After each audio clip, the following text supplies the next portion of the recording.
Bom dia, meus queridos irmãos.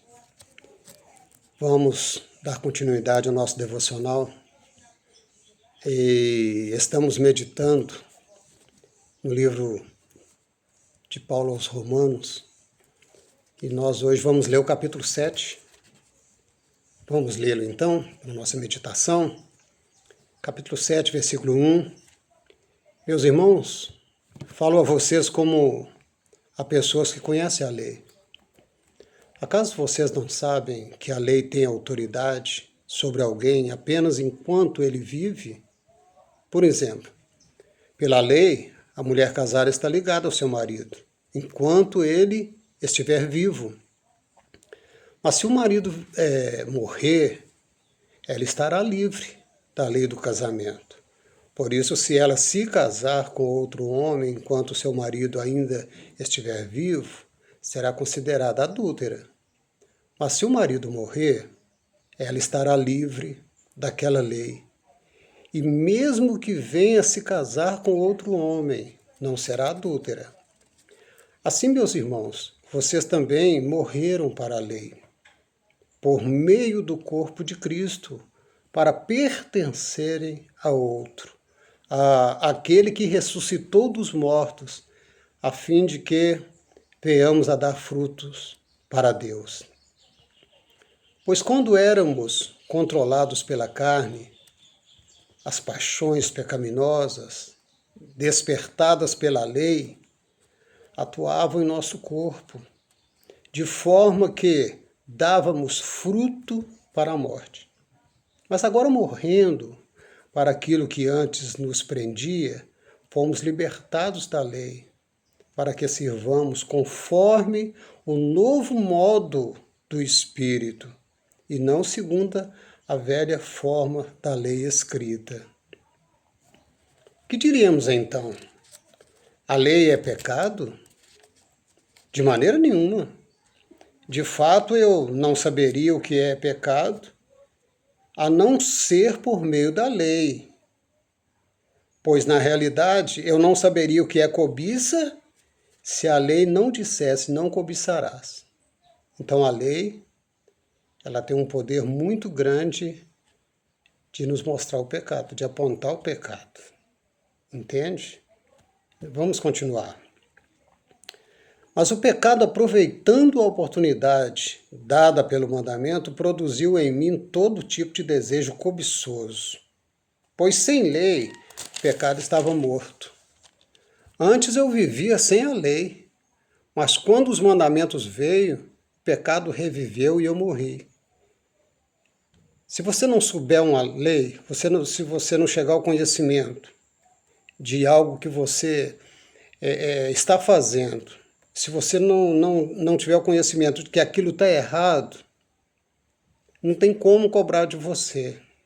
É como você quer cobrar de um filho algo que você não ensinou para ele. Entende? E a lei, ela serviu como aio para nos conduzir àquilo que a lei, ela mostrou para nós o pecado, mas também mostra para nós a necessidade de alguém que venha nos libertar, que venha nos salvar, tá bom? Vamos continuar então, é muito profundo. Antes eu vivia sem lei, mas agora o mandamento veio, o pecado reviveu e eu morri. Descobri que o próprio mandamento destinado a produzir vida, na verdade produziu morte, pois o pecado, aproveitando a oportunidade dada pelo mandamento, enganou-me e por meio do mandamento me matou. De fato, a lei é santa e o mandamento é santo, justo e bom. E então, o que é bom se tornou em morte para mim. Então, o que é bom se tornou em morte para mim é uma interrogação.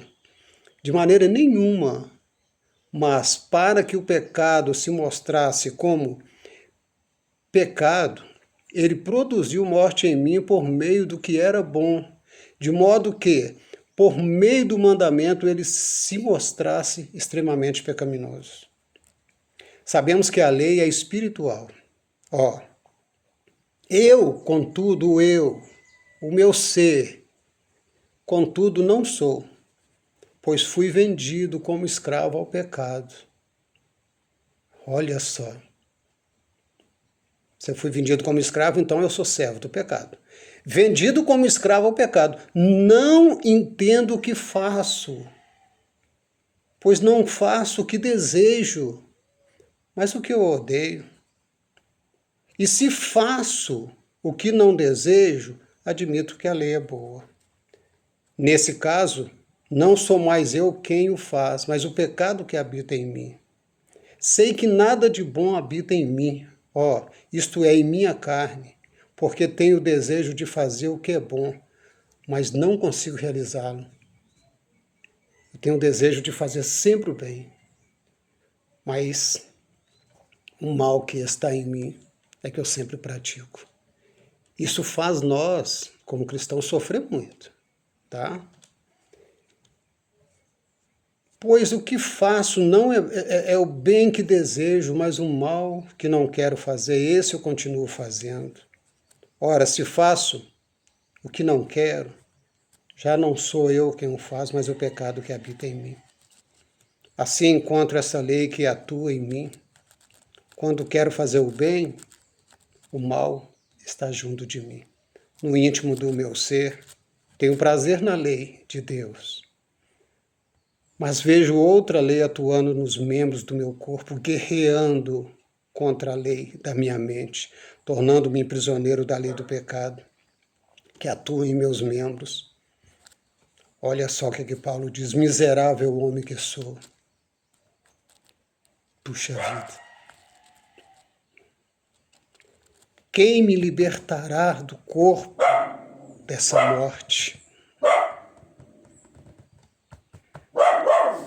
Aí ele disse assim, olha, graças a Deus por Jesus Cristo nosso Senhor, de modo que com a mente eu próprio sou escravo da lei de Deus, mas com a carne da lei do pecado.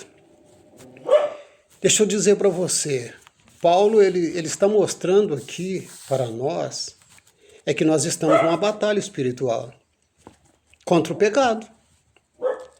Entende? Muitas vezes a gente sabe que o inimigo que trouxe isso para nós, é claro, através do pecado lá no Éden, né? Porém, nós não estamos mais debaixo dessa lei, porque Jesus nos comprou, Ele nos resgatou dessa lei do pecado. E agora nós estamos na graça dele. Quer dizer que antes a gente estava fazendo pecado como se tudo fosse normal. Somos pecadores, está fazendo pecado. A gente não tinha uma escolha.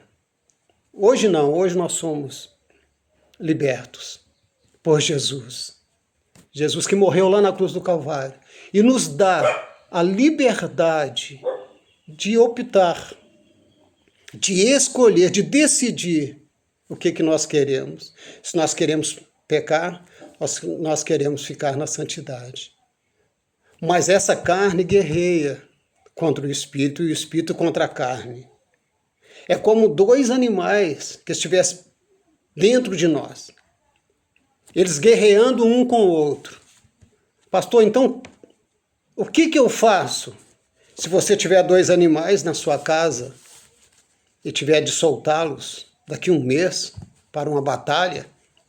Ou seja, dois cães ou dois leões, né? Vamos lá mais para os leões, né? Qual que vai vencer? Se você prendê-los e soltar daqui a um mês. Aí você alimenta uma vez por dia. E o outro você alimenta 3, 4 vezes. Um você alimenta um dia sim, o outro dia não. O outro você alimenta todos os dias.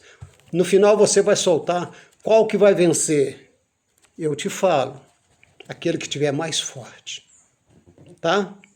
Então alimente o seu espírito mais do que a carne, que você vai vencer a carne. Tá? Os que estão na carne não podem agradar a Deus. Mas andemos em espírito e não cumpriremos as concupiscências da carne. Deus abençoe vocês, em nome de Jesus.